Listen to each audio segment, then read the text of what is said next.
Okay, a bit of breaking news that you can see at the bottom of your screen. Newcastle United have announced their squad. Alexander Isak is not part of the travelling squad. Alexander Isak has released a statement on Instagram, and this is what it says.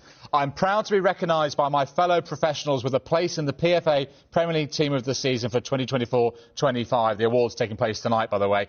First and foremost, I want to thank my teammates and everyone at Newcastle United who supported me along the way.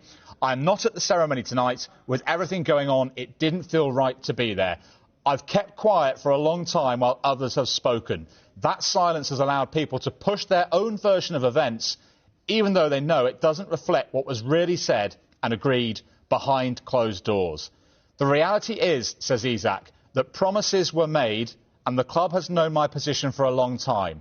To now act as if these issues are only emerging is misleading.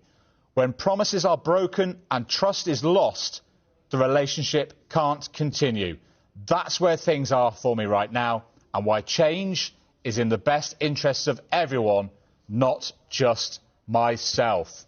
Isak's situation. Of course, this all started a couple of weeks ago when Alexander Isak failed to travel with the Newcastle first team squad on their pre-season tour of Asia. He then decided to have a solo trip to Spain with his own backroom staff, his own individual staff, and get some rehab and some training there, really against the wishes of Eddie Howe and his backroom team at Newcastle. Eddie Howe said he found out about that trip through the media, so the optics of that weren't good. As we know, Isak returned on Saturday to the North East. The Newcastle first team squad returned on Monday. They were given yesterday off and they're back in training just a couple of hundred yards over to my right hand side this morning.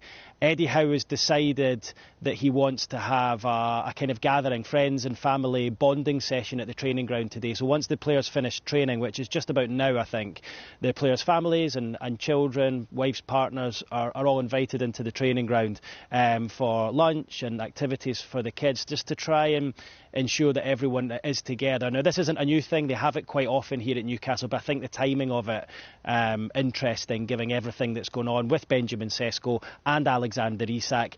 But interestingly, Isak has been told to report once the gathering has ended. So he's to report late afternoon here to the training ground, where he will receive treatment and maybe train